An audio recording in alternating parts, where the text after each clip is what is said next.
नमस्कार दोस्तों, आज की इस वीडियो में बात करने वाला हूँ मैं कि आप इंसेक्टिसाइड और फंगिसाइड्स और खाद जो भी आपके पेस्टिसाइड्स रहते हैं, टॉनिक्स रहते हैं, उनका किस तरीके से सही इस्तेमाल करके भरपूर 100% रिजल्ट्स ले सकते हो दोस्तों। तो आज इस वीडियो में उसी के ऊपर बात होगी। या फिर बहुत सारे दोस्तों के कमेंट्स आते हैं कि हमने इस डोज जो है ज़्यादा कर लिया है, उससे बचाव के लिए क्या किया जाए, तो उसके ऊपर भी इस वीडियो में बात होगी। उससे बचाव के भी आपको तरीका बताया जाएगा कि किस तरीके से उससे बचाव किया जा सकता है। और बहुत सारे दोस्तों जो है वो डोज रेट पूछते हैं। डोज मैक्सिमम जो पैकेट्स रहते हैं उनमें डोज दिया जाता है दोस्तों, वो एकड़ के हिसाब से दिया जाता है। एकड़ एकड़ आपका चलता है मोटे अनाज में दोस्तों, धान वर्गीय फसलों में आपका चलता है, वो मक्का में आपका चल पड़ता है, गेहूं में आपका चल पड़ता है, सरसों में आपका चल पड़ता है डोज रेट जो पर एकड़ बताया जाता है। पर वही चीज़ नकदी फसलों में जो है नहीं चलती वो चीज़। बहुत सारे दोस्तों को उसके ऊपर मात खा जाते हैं और उनको जो है जो वो बाज़ार से ख़रीद के लाते हैं फंगीसाइड, इंसेक्टिसाइड, आपको पता है कि कितने ज़्यादा कॉस्टली हैं, उससे भी उनको नुकसान ही होता है। कोरोना के बाद ख़ास तौर पे जो है मैक्सिमम सभी जितने पेस्टिसाइड्स हैं उनके रेट जो है 50 से लेके 100% तक बढ़ चुके हैं। इतना खर्चे करने के बावजूद भी 100% रिज़ल्ट नहीं मिल पाता।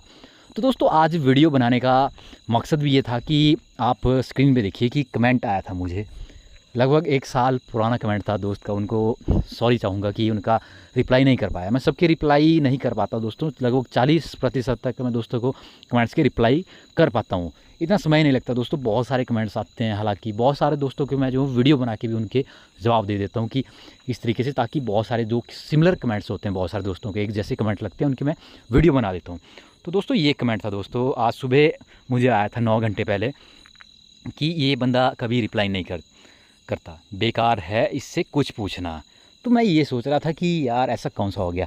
ये मुझे कमेंट आया था मेरी लास्ट ईयर वीडियो डाली थी मैंने प्लानोफिक्स के साइड इफ़ेक्ट्स के ऊपर कि कब तक क्या क्या उसके साइड इफ़ेक्ट होते हैं। बहुत सारे दोस्तों के उसके ऊपर क्वेश्चंस आते थे कि टेढ़ी मेढ़ी हो जाती फसल, थोड़ा उसमें इकट्ठा हो जाते हैं पत्ते, तो उसके ऊपर इफ़ेक्ट के ऊपर वीडियो डाली थी।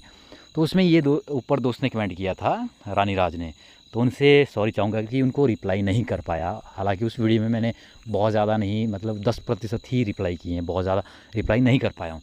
तो उन्होंने मुझे लिखा था कि सर मैंने 4 दिन पहले एम स्टार टॉप 200 ml को 300 लीटर पानी में मिलाकर 20 बिस्वा खेत में स्प्रे किया था, लेकिन आज रिज़ल्ट देखा है तो मेरे मटर की सभी जली और झुलसी जा रही है, और जो फ्लावर और फ्रूट बने थे वो टेढ़े और छोटे हो रहे हैं और ड्रॉप यानी कि झड़ जा रहे हैं।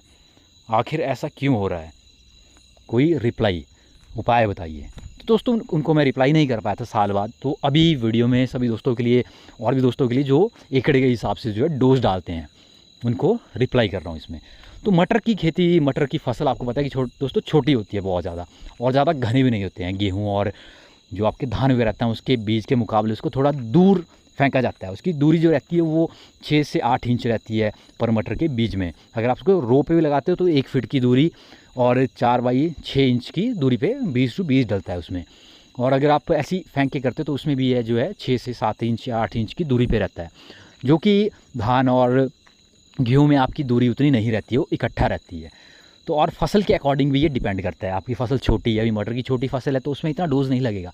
20 बिस्वा में मैं बात करता हूँ मटर की खेती में, अगर वो भरपूर स्टेज पे है, फ्लावरिंग स्टेज पे है, उसमें फ्रूट बनना शुरू हो चुका है, तो हार्डली एम स्टार टॉप उसमें डलना था लगभग जो है वो 1.5 पंप यानी कि लगभग जो है वो जो है 40 से 45 ml एम स्टार टॉप से काम चल जाना था। वहीं इस दोस्त ने जो है 200 ml छिड़क दिया, तो उसके अकॉर्डिंग वो जलेगा दोस्तों, उसके पत्ते जल जाएंगे, जो भी उसका खाने बनाने की प्रणाली होगी वो ख़त्म हो जाएगी, जिससे कि आगे सप्लाई नहीं जाएगी फूड की।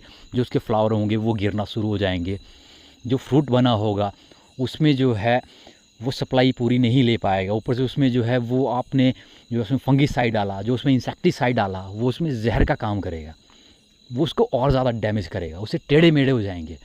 उसी तरीके से दोस्तों मैं जितनी भी वीडियो बनाता हूँ फंगीसाइड्स की, इंसेक्टिसाइड्स की, खाद की, तो उसके साथ आपको जो हूँ 15 से 16 लीटर का पंप या 20 लीटर का पंप बताता हूँ और उसका ml डोज बताता हूँ, आपने उतना डालना है। और दोस्तों वो फसल के ऊपर डिपेंड करता है आपकी आप कौन सी फसल में उसको इस्तेमाल कर रहे हो। आप टमाटर की फसल में इस्तेमाल कर रहे हो, आप बैंगन की फसल में इस्तेमाल कर रहे हो, आप उसको गन्ने की फसल में इस्तेमाल कर रहे हो, या आप उसको लौकी की, कद्दू की, भिंडी की, मटर की, गोभी की, अनार की, किसकी फसल में इस्तेमाल कर रहे हो, उसके अकॉर्डिंग उसका डोज चलता है। उसके अकॉर्डिंग जो उसमें उसकी डोज़ की मात्रा डाली जाती है, उसके अकॉर्डिंग उसमें जो है पर पंप छिड़काव किया जाता है। दोस्तों 20 बिस्वा में ये लेके चलिए कि 20 शटर आ जाएंगे आपके। जो छोटी दुकान रहती है अमूमन बाज़ार में, वो 20 दुकानें 20 बिस्वा में आ जाएंगी। तो उसमें अमूमन जो है 1.5 पंप या 2 पंप हार्डली से ज़्यादा छिड़काव नहीं होगा, जो कि 40-45 ml बनता है, और इन्होंने छिड़क दिया वो 200 ml 300 लीटर पानी में। उतनी ज़रूरत नहीं थी, पानी भी उनका जो है 30 लीटर ही लगता, तो उन्होंने उसको 10 गुना ज़्यादा फेंक दिया, जिसके उनको नुकसान हुआ। तो आप भी ये करें कि अकॉर्डिंग टू फसल आप देखें कि आपकी फसल कितनी बड़ी हुई है, उसमें कितने ज़्यादा कीट लगा हुआ है, कितना ज़्यादा फंगस लगा हुआ है।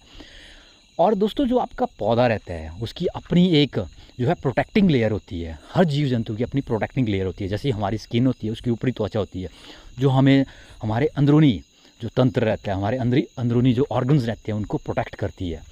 उसी तरीके से हर पौधे में जो है अपनी एक बाहर से छिलका रहता है, एक लेयर रहती है जो कि उसको जो है फंगस, इंसेक्ट्स जो भी आपके रहते हैं उनसे प्रोटेक्ट करती है, उनसे जो उनका बचाव करती है। जो धूप आपकी लगती है, बहुत ज़्यादा तेज़ धूप लगती है, उस चीज़ से उनको प्रोटेक्ट करती है। भारी बारिश से उनको प्रोटेक्ट करती है। भारी जो ठंड पड़ती है, कोहरा पड़ता है, उस चीज़ से उनको प्रोटेक्ट करती है, उनका बचाव करती है।